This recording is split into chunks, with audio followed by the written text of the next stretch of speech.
In the name of God, Father, Son, and Holy Spirit. Please be seated.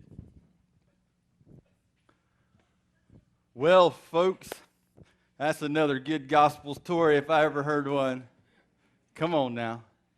Let's just dive in head first, shall we? Well, actually, I was planning on not even having to preach on the gospel because I was expecting a different outcome yesterday that I could then subsequently preach on. But that didn't work out too much for me. So I guess we're going to talk about the gospel. Here we go. Yes, it was big time. No, and I'm telling you, not to make light of what is a really sensitive topic and gospel story for many of us. I remember the church I served in Atlanta while in seminary. After this text was read, I remember a gentleman coming up to me and saying, I feel like the church and God just slapped me in the face and just unwelcomed me from the community. And then in my previous parish, I remember the same thing happening when this story was read. A woman came up to me and said, I don't know if I can be a part of this church with that kind of a text. So I get that it is a pretty heavy text. And when you hear the word divorce, so many of us are touched by it in one form or fashion. Whether we know somebody, we've been through it ourselves, no matter what the outcome, we probably have been touched by it in some form or fashion. So what I don't intend to do today is try to soften the hurt that comes along with that or even pretend to have the answer. So what I thought I would do today is invite you into my reflections from the week, kind of where I was wrestling with this text and with these texts. And maybe we'll go there today, and we'll just see where we land. So today, or this week, when I was preparing for this sermon and reading the text, I really wanted to preach on Hebrews. I really didn't want to preach on this gospel. I really did, but we didn't read Hebrews on purpose because what hit me is that we need to go there. We need to, that was my first reflection, is that we need to talk about this gospel. To dismiss it, I think, is to miss a huge opportunity to be together as a family around a tough subject. So that was my first reflection, is we need to hold this together. And then where I got to pretty quickly in my reading and study was this idea that I couldn't get out of my mind, which was built around relationship. Thinking about relationship. And let me give you some context now. So this passage sits in Mark in a section known as Jesus' hard sayings, or tough teaching, are described by many. This is a very rough set of teaching from Jesus. He is on his way to Jerusalem. That started to happen in last week's narrative that we talked about. Jesus is heading to Jerusalem. We know what that means for him. We know what lay ahead. And now, though, on his journey, he's crossed the Jordan. That's significant in the Gospel of Mark. Anytime Jesus steps out of Judea, Israel, and out of bounds, if you will, to the other side, to the unknown, that's important to notice in Mark. And it's here that this exchange takes place, where Jesus is asked by these Pharisees, is it lawful for a man to divorce his wife? Side note, the way we think about divorce and the way they did in the first century, two completely different things. In first century Judaism, there's two schools of thought on divorce. One is a man could divorce his wife for any reason at any time, because women were really essentially, I have no other way to say this, so please don't get mad at me, were nothing less than property, really. They were just people that they weren't really thought of as human beings.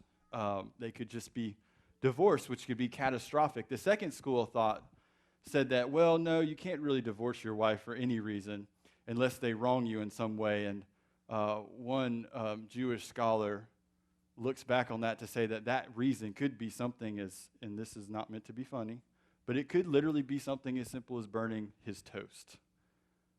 So the point is, women were totally ostracized and treated as less than equals by a long shot to the men in society. So you have to understand that. So here we are, we're out of bounds, we're in the unknown, across the Jordan, with the Pharisees asking Jesus a question, and clearly by their question, they've already separated part of the population as not being important, the women. Because to be divorced meant that you were completely going to be left out to dry. You would completely be ostracized. You would completely be devoid of any kind of relationship. You would be written off. And Jesus' MO is not to break relationship like that. People aren't just contracts. They're not just things that you throw around. And you get this stern remark from Jesus, and he goes straight back to Genesis, straight back to creation, straight back to the relationship God had with the created in his response to them. Because if you'll notice, he says if a man divorces his wife and marries another, he commits not just adultery, but adultery to his wife. Whereas if the woman, and this is just a little textual thing, this may be nothing. Again, it was in my brain.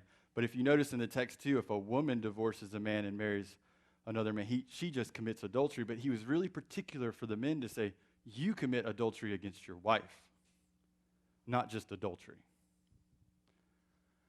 And all I kept getting from this is, as tough as the topic was, I kept thinking about relationship, because why did Jesus go back to Genesis, to the beginning? And if you think about the beginning, if you think about the created order and the part that we heard today in our first lesson, you get a real sense that God cares about how we relate to him and to one another.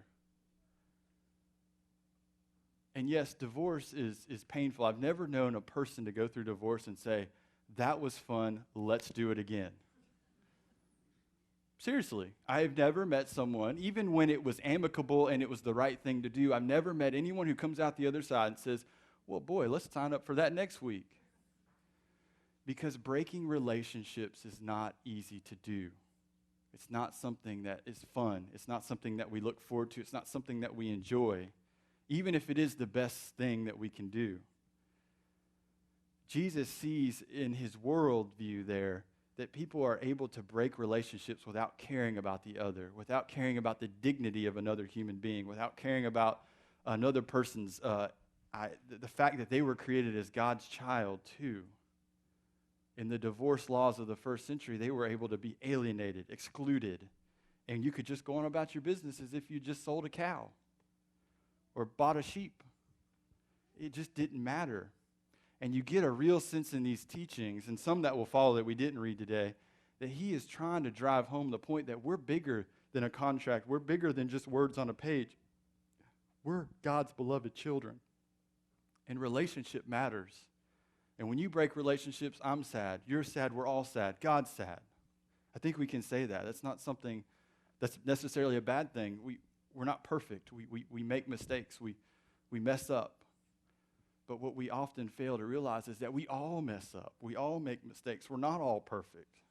But yet God's love and God's grace abounds in our lives and abounds in our relationships. And if that's true, if we're all treated and created as God's beloved children, then even in the worst circumstances, we still have the capacity in our relationships to reflect God's love into the world. It may not be something we always think about, but it's something that we can do.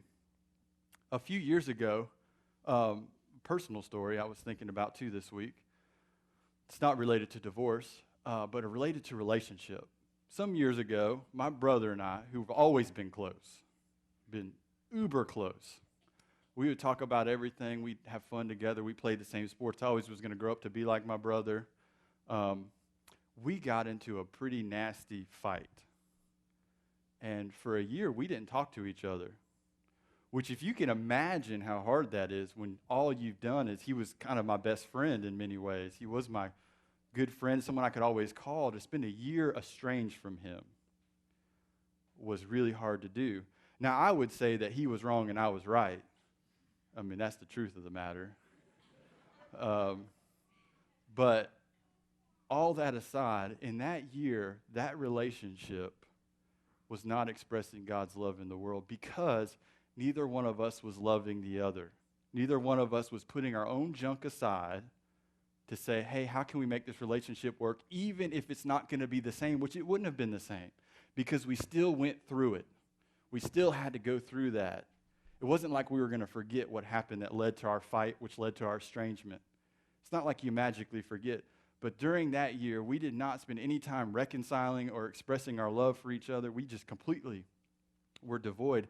And those were some of the emptiest, that was the emptiest year of my life, because I was holding on to so much anger and so much malice, and I think my brother was as well, that when we finally reconciled, it felt so good to just be in community again, just to be in relationship, because ultimately breaking that relationship was not the right thing to do, and it wasn't the easiest thing to do. We could redefine our relationship, sure. We were on two completely different points of view, and we needed some space. But we didn't need to be estranged. We didn't need to completely leave each other. You see, so when I was wrestling with this passage today, or this week, I really just couldn't leave the relationship piece. That life's messy, life's not perfect, we're not perfect. And sometimes relationships need to be reshaped and reformed. But in the process of reshaping and reforming our relationships, when it makes the most sense, and it does, and it makes the most sense sometimes, we still have to remember God's in the midst of that. God's in the midst of his beloved children, no matter who they are. God lives inside us. God is part of us. God is who we are. When God made us in the earth, God used God's hands to make us. And then God gave us this world to take care of. We are in constant relationships with all of God's creation. And who knows what that will look like all the time. But if we remember that we're all beloved children, then it starts to reshape how we relate to this world, how we relate to one another. That doesn't mean we're not going to be facing divorce. That doesn't mean that all of a sudden brothers are going to get along all the time and sisters are going to get along all the time and parents and children are going to get along all the time and that relationships will be perfect. No, because we're human and we make mistakes, and sometimes we need to redefine relationships, and that's okay because God's grace and God's love still abounds in our lives. God still cares for us. During that year, I didn't talk to my brother.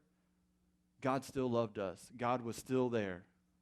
But we needed that time to realize how devoid our life was of each other. And I would say we've come a long way. We've come a long way. We're not where we were, but we've come a long way, and we're much closer now than we were 2.5 years ago. It's a process, but God's grace and God's love abounds. And when I started to see my brother as a human being again, as one of God's beloved children, I was able to figure out what our relationship would look like. So today, my brothers and sisters, I think the thing that I'm wrestling with in this very tough text, and it would have been easier to preach on Hebrews. It would have. We could have pretended like this text was never read, but I think even if this sermon's terrible, which I'm starting to think it is, we still needed to go there. And what I really want us to hold on to, I think, and what I need to hear, what I need to hold on to, is the importance of relationship in God's kingdom. The importance of caring for one another. That doesn't mean our relationships are perfect. That doesn't mean they're clean and tidy. They're messy. They are so messy. But when they get messy, we just have to remember who God's children are, who's God's beloved creation, and live into that reality. Even if relationships have to be reformed, redefined, and reshaped, we're still people. We're still human beings. For those Pharisees of the first century who wanted to think of women as just property and contracts, that's not who God's creation is. We're not numbers on a page. We're not words on a page. We're people. We're people that God formed.